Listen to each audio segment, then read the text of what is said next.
Bonsoir à toutes et tous, merci de suivre Canal 3 Bénin. 16 ministères déménagent, c'est une cité de plusieurs immeubles R+5 au cœur de la ville de Cotonou qui accueille la plupart des départements ministériels. Depuis quelques jours, le maître d'ouvrage délégué a fait visiter les locaux aux hommes et femmes des médias ce matin. Fier de porter la candidature du duo de la mouvance, le mouvement Jeunesse Guadagni de la commune de Say prend le devant de la mobilisation de masse. Les leaders l'ont proclamé haut et fort ce week-end dans un meeting d'engagement collectif de toutes les forces vives du département du Mono. En fait et en droit, le Gari Sorwi de Savalou et l'huile d'arachide à Zémé d'Agoni sont officiellement reconnus comme un label des terroirs béninois. L'Organisation africaine de la propriété intellectuelle, qui en donne les attributions, a procédé ce week-end à Cotonou à la remise des certificats d'enregistrement. Les producteurs et autorités politiques s'en réjouissent. La cité ministérielle reçoit déjà ses occupants et usagers, à l'exception des ministères de la Défense, de l'Intérieur, des Finances, des Affaires étrangères et du Développement. Tous les autres départements ministériels ont déjà aménagé dans les nouveaux locaux de la cité. C'est l'aboutissement d'un projet qui vise à moderniser l'administration publique. Une visite du site a été organisée au profit des professionnels des médias ce matin dans l'enceinte. Visite guidée par le directeur général de la Société immobilière et d'aménagement urbain. Reportage. Implantée sur le boulevard de la Marina, non loin de la statue de l'Amazone, la cité ministérielle a ouvert ses portes depuis le mercredi 1er octobre 2025, après 4 ans de travaux. Un complexe de 10 bâtiments R+5, le projet est conçu pour regrouper 20 ministères dans un même espace. Mais actuellement, 16 ministères ont déjà aménagé dans les nouveaux locaux de la cité. Le projet est piloté par la Société immobilière et d'aménagement urbain. Presque 1500 bureaux qu'il y a sur ce site sont affectés donc, à ces ministères. Et depuis cet effectif, nous essayons donc d'aménager et donc de rendre commode l'espace avec les facilités. Dans chaque ministère, nous avons le cabinet, nous avons les salles de réunion du cabinet du ministre, les salles de réunion des directions centrales et tout est au point aujourd'hui. Les fonctionnaires travaillent agréablement sur ce site. La cité dispose d'un restaurant pour le personnel, d'un parking automobile moderne à 3 niveaux d'une capacité de 500 places et d'espaces verts. Le dispositif sécuritaire est également assuré. La garde nationale est présente aux côtés des agents de sécurité civile. Plus de 900 caméras sont disposées sur l'ensemble du site et toutes sont concentrées dans cette salle dite de contrôle. L'objectif du gouvernement à travers ce projet est de moderniser l'administration béninoise pour plus d'efficacité et de réduction des coûts liés à la location de bureaux pour l'État. Nous avons enfin une cité qui n'y a pas de pareil en Afrique de l'Ouest tout au moins. Nous avons une cité qui est enviée, qui fait l'objet de beaucoup de visites. Ce joyau sera complété dans quelques mois avec la cité administrative d'Abomey-Calavi, qui fonctionnera en duo avec la cité ministérielle et qui recevrait les agents des services déconcentrés, des services techniques des 10 ministères. La cité ministérielle est construite sur un site de 5 hectares. Elle répond aux normes modernes d'efficacité, de confort et de sécurité. Cette relocation va permettre d'améliorer la coordination des actions gouvernementales et renforcer la collaboration intersectorielle. La cité ministérielle devient progressivement le cœur administratif du Bénin. Pour honorer la mémoire de Mathieu Kérékou, l'homme d'État, la famille de l'ancien président de la République a tenu une prière musulmane en sa mémoire. Cet acte religieux est inscrit dans un ensemble d'activités organisées pour commémorer le 10e anniversaire de décès du général président. Voici le reportage. Forte mobilisation ce vendredi 17 octobre 2025 à la mosquée centrale de Nati Tengo. L'heure est à la grande prière hebdomadaire de 13h, une célébration dirigée par l'imam central de la ville, El Hadj Nouroudine Sani.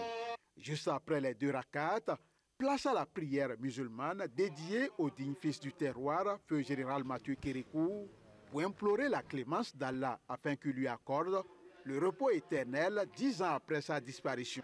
Le président Mathieu Kérékou a servi son pays avec ses forces, avec sa vision et avec la foi. Nous prions Allah, le Très-Haut, de lui accorder sa miséricorde. Allah fait à ce que notre pays soit prospère comme le souhaitait notre père Mathieu Kérékou. Allah veille sur toutes nos autorités. Moment de forte concentration dans la prière, ce fut aussi l'occasion de témoignages forts sur la qualité et les réalisations de ce grand homme d'État qui, malgré sa foi catholique et chrétienne, était très attaché au dialogue interreligieux. Je voudrais que les musulmans sachent que le général Mathieu Kérékou a beaucoup fait pour les musulmans dans ce pays. C'est important de savoir que la grande mosquée de Zongo à Cotonou, c'est grâce à lui. Toutes les grandes mosquées, sous son règne, il faut savoir que notre grand-père, père, le général Mathieu Kérékou a intervenu dedans. Je voudrais aussi que les gens sachent que la plus grande chaîne religieuse musulmane, qu'on appelle Sunna TV, c'est moi qui l'ai fait. Et tout ce que j'ai pu faire dans ma vie, c'est grâce au général Mathieu Kérékou. Votre présence ici témoigne de votre attachement à la personne du feu général Mathieu Kérékou. Comme vous le savez, c'est un homme d'État, c'est un grand croyant, un artisan du vivre ensemble entre toutes les communautés religieuses de notre pays. C'est pourquoi je vous demande de vous unir à nous, ces enfants et petits-enfants, pour commémorer sa mémoire. Samedi 18 octobre 2025, messe d'action de grâce à la cathédrale Saint-Sauveur de Natitengo. Au cours de cette célébration eucharistique, anciens compagnons, parents et amis se sont mis en communion de prière pour le repos éternel du défunt président. Ce grand homme, ce papa qui nous a quittés il y a déjà 10 ans, la vie, c'est l'honneur et la dignité. La vie, c'est l'amour du prochain. La vie, c'est la simplicité. La vie, c'est la protection des plus faibles. La vie, c'est la défense des plus vulnérables. Et une fois cette célébration terminée, voici les populations au mausolée du feu général Mathieu Kérékou, l'instant d'un recueillement sur la tombe du défunt, marqué par des honneurs militaires et des danses traditionnelles mortuaires, pour honorer la mémoire du feu général Kérékou. Je vous en ai dit un mot dans les titres. Le Gari Sohui de Savalou et l'huile d'arachide Azimi d'Agonli reçoivent l'indication géographique de propriété. C'est l'Organisation africaine de la propriété intellectuelle, OAPI, qui a remis les certificats d'enregistrement ce week-end. C'était à Cotonou au cours d'une cérémonie à laquelle ont pris part des producteurs et productrices de ces deux produits. Des personnalités y étaient aussi, les tenants et les aboutissants de cette labellisation avec Virgile Arrodeillon et Henri Ganté. Le premier certificat d'enregistrement vient couronner le Gari Sohui de Savalou et le second, l'huile d'arachide Azimi d'Agonli pour leur qualité et le processus spécifique de leur fabrication. Une reconnaissance de l'Organisation africaine de la propriété intellectuelle, l'aboutissement de long processus mis en route depuis 2019. C'est ici même à Cotonou que l'Organisation africaine de la propriété intellectuelle a procédé sous le patronage de Madame la ministre de l'Industrie et du Commerce, en sa qualité d'administrateur de l'OAPI, le Bénin, au lancement le 14 octobre 2019 des activités de labellisation du Gari Sohui de Savalou et de l'huile d'Agonlin dans le cadre de la deuxième phase du projet régional d'appui à la mise en œuvre des indications géographiques dans les États membres. Porté sur les fonds baptismaux par les producteurs et productrices de la région des collines et du département du Souf, le Gari Sorgui et l'huile d'arachide Azimi Dagoli ont très tôt élevé leur gamme de par leur identité, leur spécificité et leur réputation historique. D'où la décision des autorités de les sélectionner et de recommander leur reconnaissance par l'OAPI en tant qu'indication géographique. C'est donc dans cette perspective que notre pays, le Bénin, a pris la décision de valoriser nos produits éligibles à travers des indications géographiques protégées afin de valoriser les savoir-faire locaux. Cette reconnaissance et la certification des indications géographiques constituent pour nous des instruments essentiels pour le renforcement de la transformation structurelle de notre économie. Ceci a pour conséquence de faciliter l'accès à de nouveaux marchés, de stimuler les ventes en offrant un avantage concurrentiel aux produits locaux que nous célébrons fièrement en ce mois d'octobre. Ces certificats d'enregistrement du Gari Sorgui et de l'huile d'arachide Azimi Dagoli portent à 3 le nombre de produits béninois ayant reçu le label de l'OAPI après l'ananas pain de sucre du plateau d'Alada il y a 5 ans. Cette certification vise à sécuriser la production, valoriser et protéger les producteurs contre la contrefaçon et renforcer l'identité du produit au plan national et international.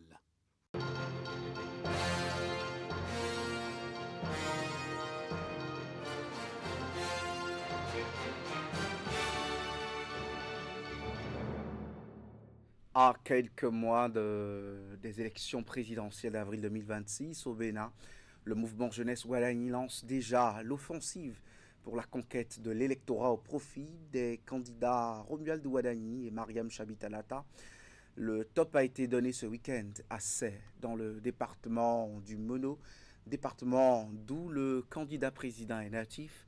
Plusieurs creusets de jeunes ont été mobilisés pour cet exercice politique. On va faire le point avec Narcisse Alessé et Florent Dou. Jeunesse Ouadani. Le Mono, point de départ pour la mobilisation populaire autour du duo de candidats Romuald Ouadani, Mariam Chabi-Talata. Et le mouvement Jeunesse Ouadani donne un bel exemple ici à Sey, dans la commune de Houéopé. À ce qu'à partir d'aujourd'hui, vous puissiez commencer par relayer l'information. Un seul bulletin dans les urnes dans le Mono.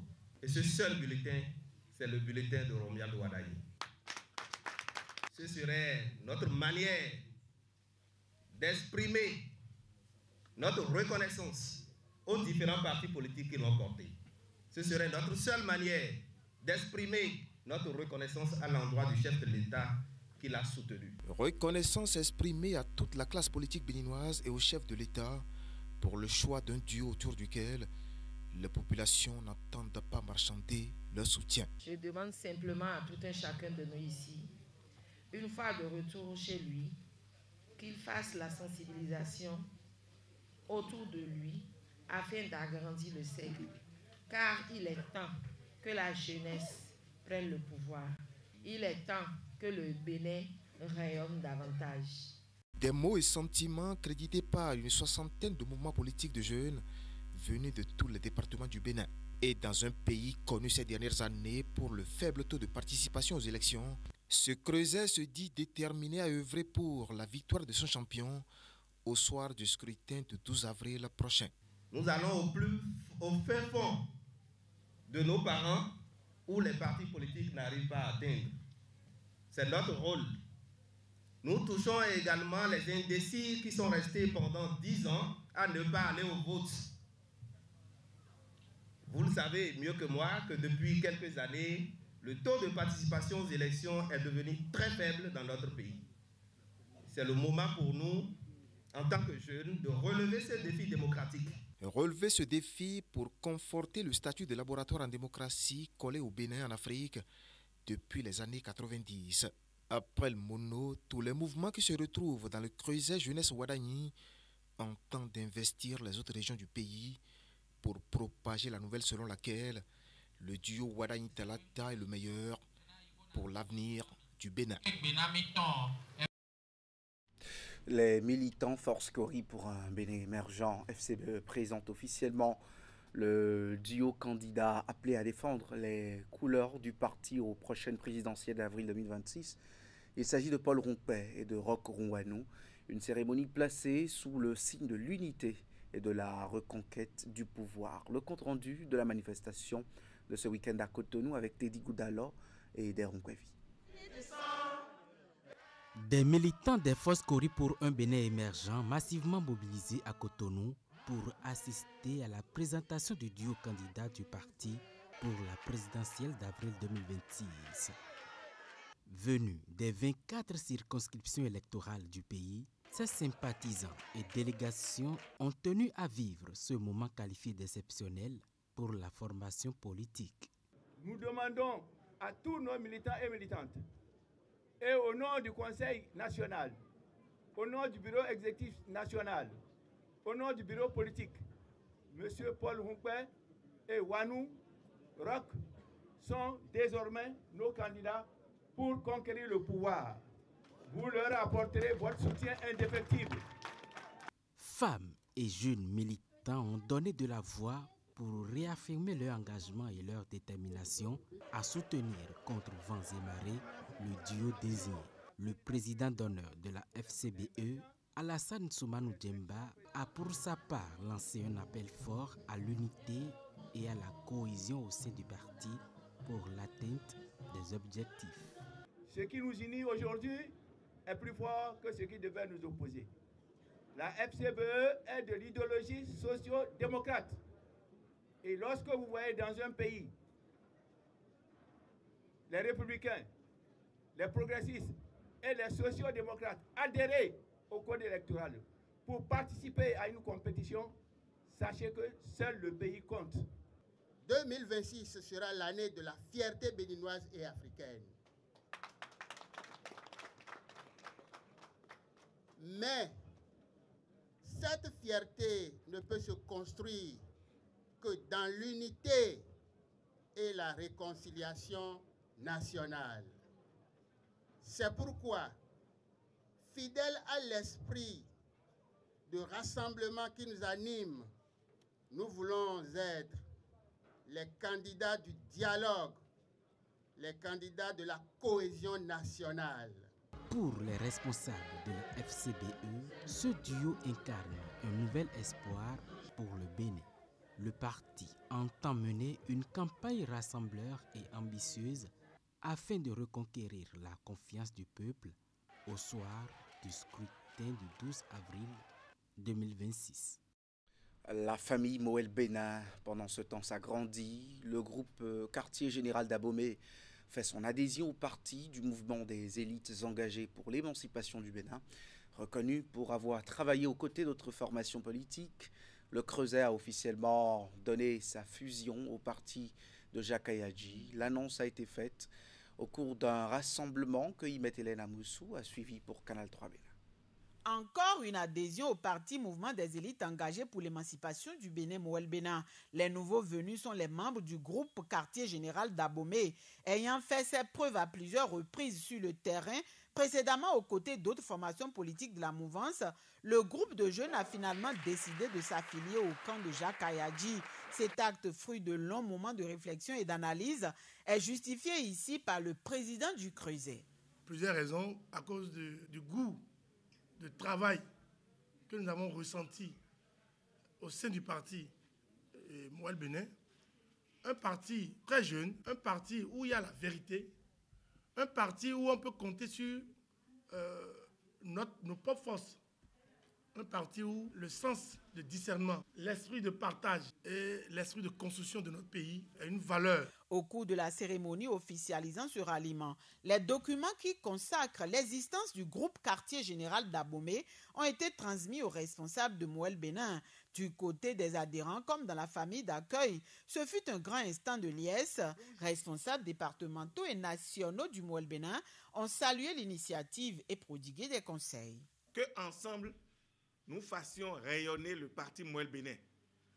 Faire rayonner le parti Moël Bénin, partager la vision du président Jacques Ayadji avec le parti Moël Bénin pour que, aux élections prochaines, nous puissions enlever des sièges au niveau des communes et également au niveau de l'Assemblée nationale. Nous-mêmes, jeunes, essayons-nous et montrons en quoi nous partageons la vision du chef de l'État qui appelle la jeunesse à prendre le développement du pays à bras-le-corps. Reconnus pour leur notoriété, la pertinence de leurs actions, mais également la détermination et l'engagement qui les caractérisent, les nouveaux venus n'entendent ménager aucun effort pour faire rayonner leur désormais famille politique d'appartenance. Déjà pour les élections générales de 2026, ils promettent mettre les bouchées doubles pour la représentativité du parti, tant au niveau des communes qu'à l'Assemblée nationale. Parlant de la présidentielle, ils préparent une surprise de taille en vue de rassembler du monde autour du duo candidat Wadaïn Talata.